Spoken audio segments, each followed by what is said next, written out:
Who are we really? I heard a beautiful analogy, and it was something like this. If we take a jar down to the beach and we scoop up a jar full of the ocean, we've created a separate entity. When we look at this ocean in the jar, it's got no waves, not unless we give it a good shake. It's got no tides. It doesn't appear to have anything living in it. Yet it's still the ocean. But we've created a separate entity. Or have we? We haven't actually created anything. And if we tip that jar of water back into the ocean, it becomes one with what it always was. And we didn't kill it. It didn't die. And I love this analogy because I can see how we are born into what we think is this body. You know, our mums give birth to us as a tiny little baby, and we don't realise we're separate until we learn language. And it's the language of mind, of belief, of ideas, and the illusion that our five senses create for us that make us appear separate. So until we learn words and learn identity, we don't know that we're separate from everything else. But at some point, we create this illusion of separateness, and we think we are this body. We think we are contained in this body even. We think we are this body-mind, and yet we've never left the ocean. We are the ocean, and we're living through a perspective of this body. And we've, through our belief system, through our journey through life, through the appearance of separateness, through the belief in what the mind tells us, the creation of this ego, this personality self, we've believed we're this human being, this meat suit, this mind, and we've lost all sense of who we really are. And I've been quiet, you know, on this channel, and I don't apologize for that because I've been on a journey into deep into self and really the undoing of self. You know, I've realized that as Susie Cobden, as this woman, this mother, this grandmother, this sister, this daughter, this friend, I'm a personality. I've got beliefs, I've got morals, I've got values, I've got roles, I've got perspectives. You know, I've got duality. And enlightenment, truth, absolute truth, can only be met with the dissolving of this illusion of self. While ever I believe that I'm this separate being,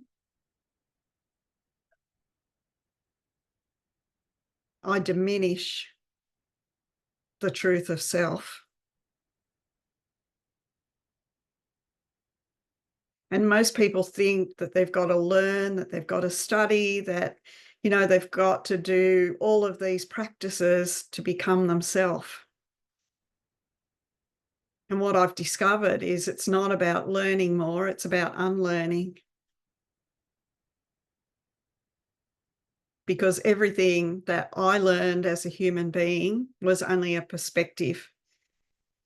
It wasn't my truth. It wasn't anyone's truth. You know, pretty much everything I believed was something I'd learned from another. And I'm sure that you'll find in your life the same patterns. You know, we learn from our parents, from our teachers, from our peers, from our workmates, from all the experiences we have through life. We're told from a very young age how to behave, how to speak, what to think. And all of this has created our identity as a human, as a person. But my first glimpse into realization that I wasn't this person was when I come back to myself and tune in to who I feel I am. And who I feel I am underneath the persona really doesn't feel any different to who I was as a child. Yes, the body's changed. Yes, the belief system, the mind has changed, but I haven't. You know, truth is truth always, in every situation, in every dimension, in every time and space. It never ever changes. The body changes, the mind changes, everything in the physical life changes. It comes and it goes, it's born and it dies. But I don't believe that the death of the body is the death of me. And the more that I face my beliefs, my truths, or discover their untruths, the less I have to say, but the more I see through the illusion of the world about me. But it's not about ignoring the world and ignoring my beliefs or plastering a happy face over them. It's not about pretending I'm happy when I'm not. It's not about thinking positive. It's about really tuning in to what is going on, knowing that everything in my world is serving me. Every person I meet is a reflection of an aspect of me. There is no right and wrong, there just is. Nothing has meaning, nothing has value beyond what it means to me. And any meaning I give it is meaning attached to the personality. So I'm on a journey of undoing and following, or not even following, but aligning with the flow, letting go of control, releasing the steering wheel and allowing life to guide me. Not with the mind, but through feeling, through noticing what's going on around me from a place of neutrality and making choices by what feels right to me in that moment, but not right based on judgment, but right based on feeling.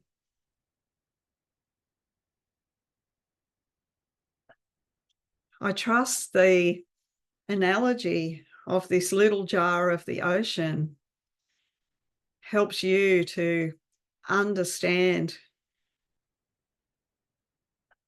yourself, because I know that I am the infinite no self. You know, when you mine down underneath the personality, there's nothing to call the self. There is no self. We've created this personality to create this self I call Susie. And the only truth that I really know is that I am. I exist. I be.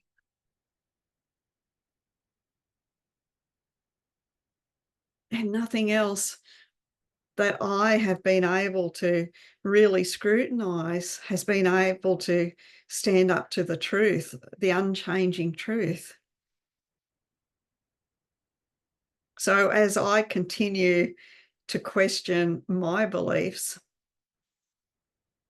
I'm opening myself up to more and more of the truth. I'm becoming less untrue and more true. And I'm seeing the reflection of that in my life.